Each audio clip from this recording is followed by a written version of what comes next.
bienvenue pour une nouvelle vidéo sur ma chaîne.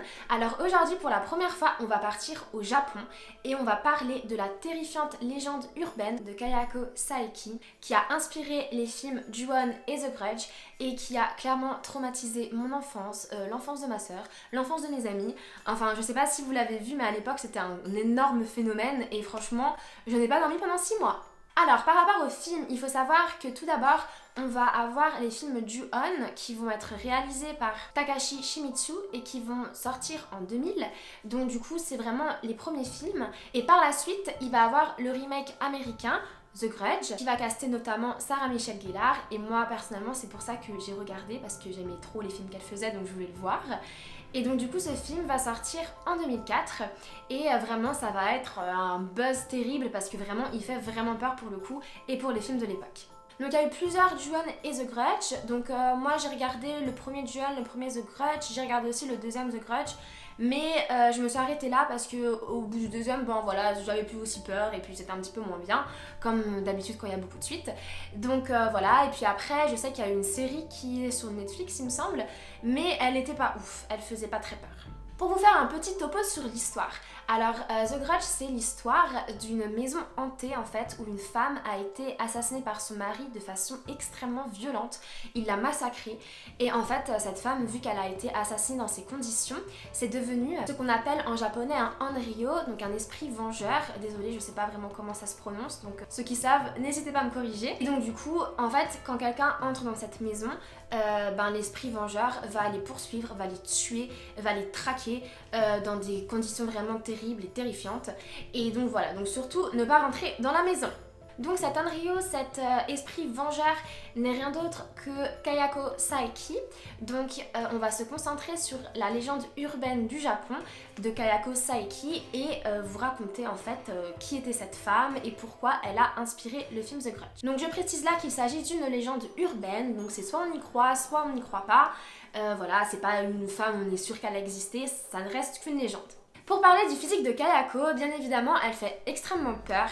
C'est une femme qui est très pâle. Elle a de longs cheveux noirs en fait qu'elle porte devant la tête, donc son visage est assez caché. Parfois, on arrive à apercevoir un de ses yeux, mais la plupart du temps, voilà, elle les porte devant elle et c'est ça qui fait peur parce qu'on ne voit pas son visage.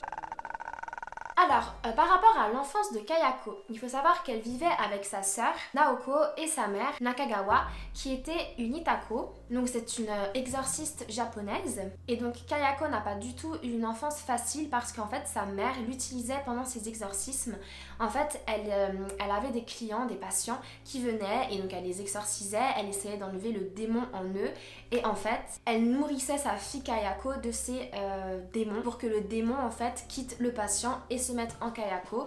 Donc voilà, c'est pas très cool. Donc, tous les esprits démoniaques arrivaient en Kayako et voilà, donc on peut dire qu'elle était assez maltraitée pendant son enfance. Sa mère était quelqu'un aussi de très dur qui n'aimait pas particulièrement sa fille. Et vu qu'elle a toujours aspirer les mauvaises choses, c'est quelque chose qui a toujours suivi Kayako et par la suite dans son développement, dans son adolescence, c'est ça en fait qui a fait qu'elle attirait que les mauvaises choses. C'était quelqu'un d'extrêmement introverti, très timide, qui ne parlait à personne et les gens justement soit la fuyaient, soit se moquaient d'elle. Donc à l'école, voilà, clairement, elle n'a pas d'amis, elle est tout le temps toute seule. À un moment donné, il y a un élève qui va être assez proche d'elle, donc du coup qui va bien l'apprécier et il s'appelle Takeo Saeki. Mais voilà, Kayako a l'habitude d'être seule, donc même si elle a cet ami, elle va pas forcément beaucoup s'ouvrir à lui ou beaucoup parler, elle reste très introvertie. À l'université, quand elle entreprend ses études, pour la première fois de sa vie, Kayako va tomber amoureuse d'un étudiant. Mais bien sûr, là encore, sa timidité maladive la rattrape et en fait, elle n'ose pas l'approcher, elle n'ose pas lui parler, donc il ne va jamais se passer quoi que ce soit entre eux. Et par la suite, voilà, ça devient une jeune femme et qui dit jeune femme dans ces années-là dit qu'elle doit se marier. Donc du coup, elle va se marier à Takeo. Donc voilà, on pourrait dire que là, les choses s'arrangent un petit peu pour Kayako parce que bon, on sait que Takeo l'apprécie depuis très très longtemps, mais malheureusement pas du tout. Takeo, c'est quelqu'un qui est extrêmement pris par sa vie professionnelle, il ne fait que travailler et donc du coup il la calcule pas trop et elle reste en fait dans cette solitude même mariée parce que son mari n'est jamais à la maison et qu'elle est toujours toute seule. Et par rapport à cette solitude, en fait, elle va commencer à ressentir le besoin d'avoir un enfant parce qu'elle se dit au moins qu'elle aurait un petit être à aimer, à chérir et duquel elle pourra s'occuper. Mais le problème, c'est que leur vie de couple à Kayako et Takeo, elle est pas au top, ils ne la touchent pas vraiment. Donc faire un enfant dans ces conditions, c'est un petit peu compliqué. Donc vraiment, la pauvre, elle a tout gagné. Le mec n'est jamais là et en plus, il la touche pas.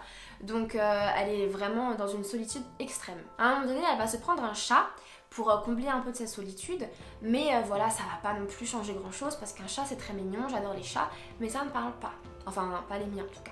Et voilà, donc du coup, au fur et à mesure des années, cette solitude qui s'amplifie et s'amplifie va vraiment lui donner l'impression qu'elle n'a absolument pas de romantisme dans sa vie. Et donc du coup, elle va remonter à la seule chose où elle a vécu un petit peu de romantisme et d'amour. Et c'est quand elle est tombée amoureuse de ce fameux garçon à l'université. Et donc à ce moment-là, elle commence à repenser à cet amour perdu, cet amour qui n'a strictement jamais eu lieu même. Et elle va commencer à être obsédée par cet homme, elle va le rechercher, elle va le retrouver et elle va commencer à le suivre partout. Donc cet homme, il faut savoir qu'à ce moment-là, il est en couple et elle va suivre le couple partout. Donc par exemple, on dit que sur toutes les photos que cet homme pouvait prendre de lui et de sa compagne, on voyait Kayako qui était en retrait dans le paysage, tellement elle était tout le temps là, et elle apparaissait sur chaque photo.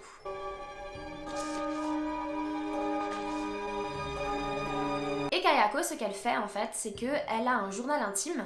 Donc ça, c'est aussi une caractéristique des personnes qui se sentent seules. Dans le journal, elle raconte tout, tous les moindres détails de sa vie. Et malheureusement, elle va aussi raconter cet amour qu'elle a pour cet homme, qui n'est pas son mari.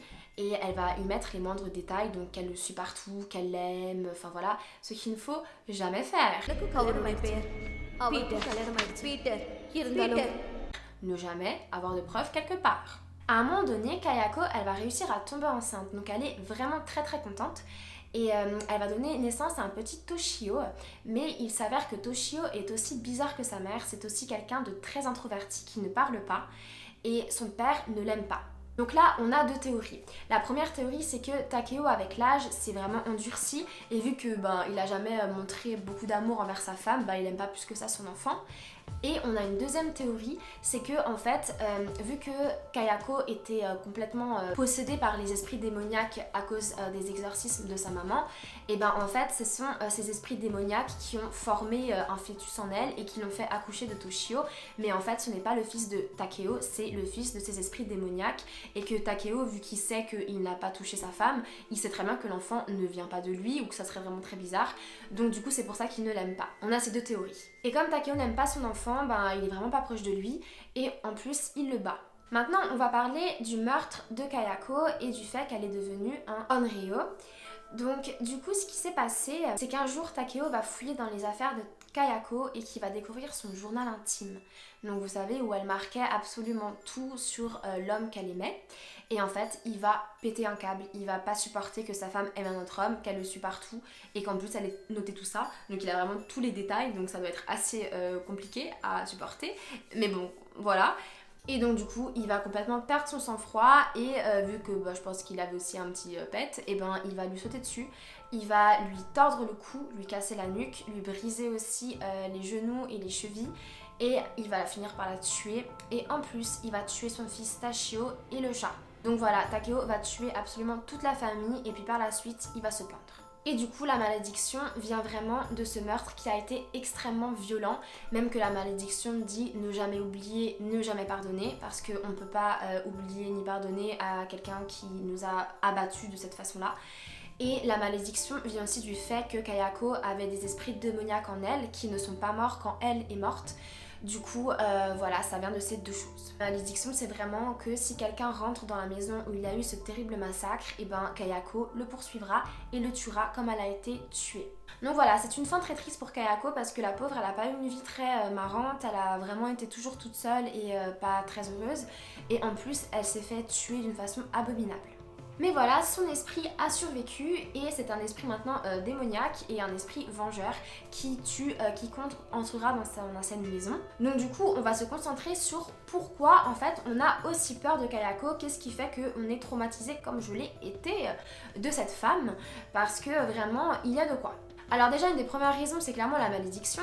Donc si tu rentres dans sa maison, elle va te poursuivre et elle va te tuer comme on lui a fait. Personne n'aimerait ça. Et puis même, imaginons, on se trompe, on fait pas exprès de rentrer, c'est quand même, voilà, c'est pas comme si on avait cherché qu'elle nous fasse ça, c'est vraiment juste, tu rentres dans sa maison, c'est fini pour toi. La deuxième raison pour laquelle Kayako fait aussi peur, c'est la façon dont elle traque ses victimes. Franchement, y a pas pire. Genre, je sais pas si vous avez vu le premier The Grudge, mais quand elle arrive sous la couette et qu'elle rampe, horrible. Franchement, elle fait trop peur. Il faut absolument que vous voyez cette scène parce qu'elle est horrible.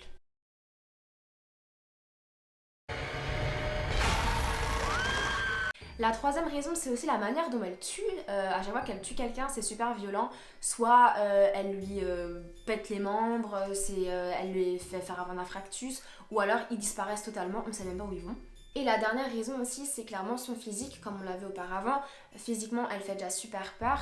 En plus, elle est instoppable. Enfin, vraiment, physiquement, tu peux pas la repousser ou la taper ou non, rien du tout. C'est un esprit, donc du coup, elle a 10 fois plus de force que quelqu'un d'humain. Donc c'est un petit peu impossible de la maîtriser. Le fait qu'elle rampe aussi, franchement, quand elle rampe, elle fait super peur, c'est horrible. Et bien sûr, son fameux bruit de gorge qui est vraiment affreux. Et donc du coup, cette maison au Japon, elle existe réellement et il y a eu beaucoup de témoignages de gens qui disent que la maison dégage des bruits assez bizarres, des bruits de craquement ou des bruits de hochets mais avec un bruit bizarre, qu'il y a toujours plein d'animaux morts devant la maison ou dans le jardin. Et les gens qui ont pénétré dans la maison ont témoigné qu'il leur est arrivé des choses vraiment bizarres par la suite. Ils ne sont pas morts, mais voilà, ils ont senti une espèce de présence où il se passait des trucs vraiment pas bien et qui leur faisait très peur. Et donc du coup, ils disent que cette maison est hantée. Voilà, c'est la fin de cette vidéo. J'espère que vous en savez un petit peu plus sur la légende urbaine de Kayako Saeki. Dites-moi si ça vous a plu, dites-moi que si vous aimez ce genre de vidéos. On se concentre un peu plus sur des légendes que sur des véritables crimes. Dites-moi aussi si vous oseriez rentrer dans la maison. Moi personnellement, jamais de la vie, mais jamais de la vie, jamais de la vie. Franchement, il ne faut pas chercher, d'accord? Peut-être qu'il y en a qui croient pas. Dites-moi dans les commentaires d'ailleurs si vous croyez à ce genre de choses ou pas. Mais dans le doute, abstiens-toi, c'est tout ce que j'ai à dire. En tout cas, merci d'avoir regardé la vidéo jusqu'au bout si vous l'avez regardée jusqu'au bout et on se retrouve très prochainement pour une nouvelle. Au revoir!